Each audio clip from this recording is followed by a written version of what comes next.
Beneath a grim gray pine forest near the Poland-Germany border, where no wind blows and no animal dares tread, lies an old World War II bunker codenamed Eisen K-44.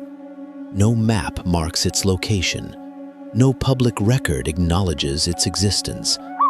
And for over 70 years, no one has opened its doors. Until one cold morning in the winter of 2024, at the Strelka 9 Deep Space Signal Station in Poland, technicians intercepted a strange short-wave frequency. It broadcast consistently, every 6 hours. The sound wasn't electromagnetic noise, nor Morse code. It was a voice, whispering, repeating, in 6 different languages: German, Russian, Polish, Latin, French, and one unknown language. When decoded, the first clearly audible phrase was, "Door number 3 is still open." The issue? Eisen K-44 only had 2 doors. An international-level civilian special task force was dispatched, 5 members in total, all under strict confidentiality. Leading the team was Dr. Eliza Kraus, a specialist in ancient languages and encrypted transmissions. Alongside her were Marcin Nowak, Polish structural engineer, Dr. Léon Marchand, acoustic neuroscience expert, Sophie Varga, electromagnetic technician from France, and Jonas Berg, former Swedish Special Forces, now in charge of security.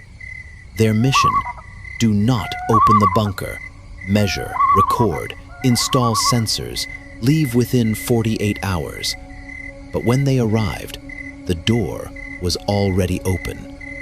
Eisen K-44 lay 60 meters underground. The steel entrance was rusted, but untouched. No forced entry. Inside, everything was frozen in time. Typewriters, radios, military cots, all coated in thick dust. The strangest part? There were no bodies. Records showed that more than 20 Nazi soldiers were stationed there until 1945. No logs of evacuation, no sign of struggle, no blood. They had simply vanished. Dr. Marchand discovered that the strange whispering signal was still active, coming from within the bunker, even after all outside links were cut. And it came from deeper inside than any existing floor plan showed. At the end of the eastern corridor, they found an unnumbered steel door, locked with a 12-digit manual keypad. Above it, scratched by hand into the metal, a Latin phrase, "Limen inter mundos," the door between worlds. No one knew the code, but when Eliza approached, the sound in her ears shifted, not through a headset, but inside her skull. "Eliza, don't let them open it. One more time," and she turned. No one had spoken. Sophie detected strange magnetic oscillations near the door. Not military grade, not natural either. It pulsed like a heartbeat, but it wasn't human. That night, they set up camp inside the bunker. Leon installed automatic recorders throughout the halls. At 2 a.m., a recording from the abandoned mess hall captured this. A child's laughter, then a man's whisper in ancient German. "We cannot die if someone still remembers us." Marcin woke up with blood streaming from his nose, no injury. Jonas saw wet footprints running along the hallway, though no one had left and there was no water in the bunker. Next morning, the unmarked door was slightly open. No one confessed to touching it. There was no sound, no mechanism, but when they checked the security footage, 17 minutes had been wiped clean, exactly when the door had opened. Inside, they found a stone spiral staircase descending deeper than any blueprint indicated. No lights, no wires, just silence. Jonas led. Eliza followed last. After 29 steps, a faint red glow reflected from below, like light off a liquid surface.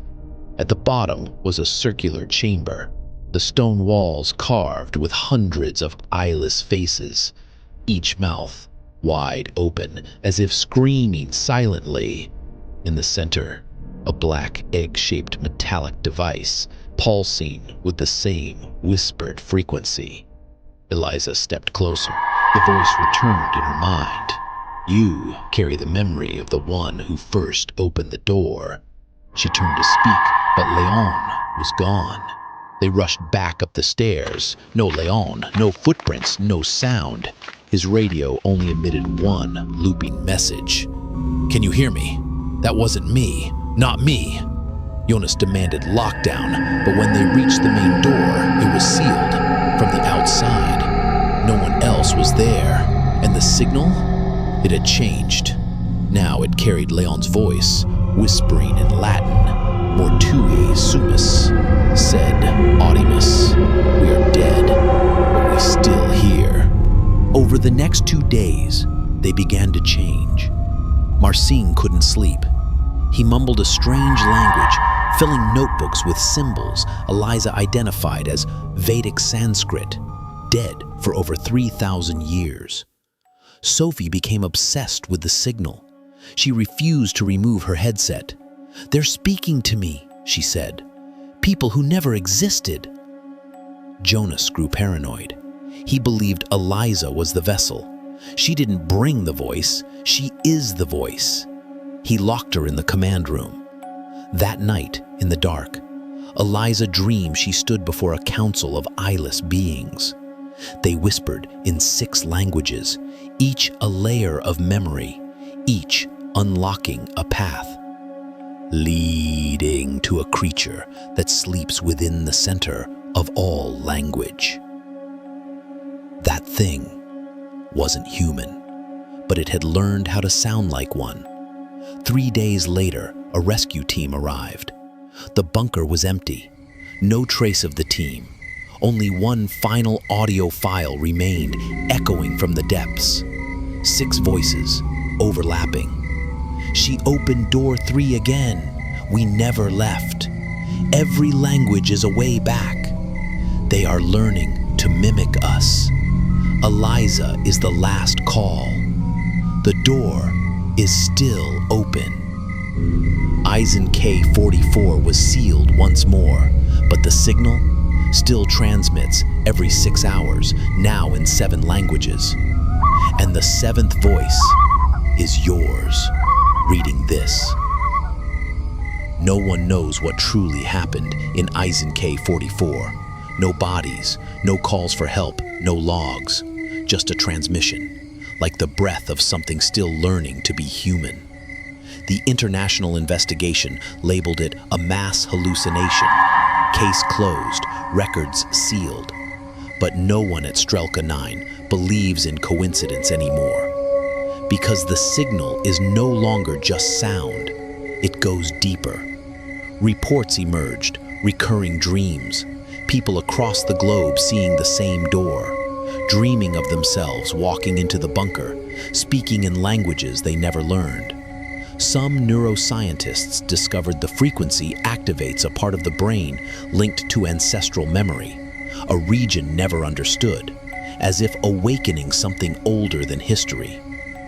A week later, a 9-year-old boy in Canada who'd never learned a second language began fluently speaking classical Latin.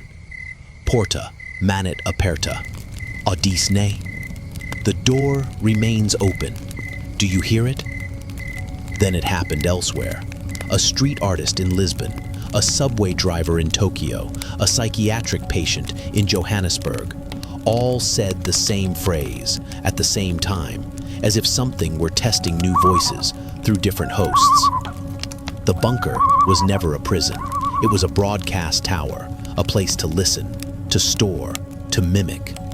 No one knows who they are or what it is. But one thing is certain. If something can learn 6 languages over 70 years, It can learn to whisper in your thoughts and wait until you answer. And when you do, even silently, it will know you're listening.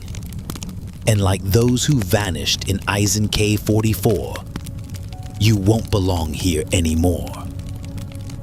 So if you ever dream of a door without a number and hear someone whisper in your own voice, door number 3 is still open. Wake up, stay silent, and never reply. Because if you do, this won't be a story anymore. It will be a summoning.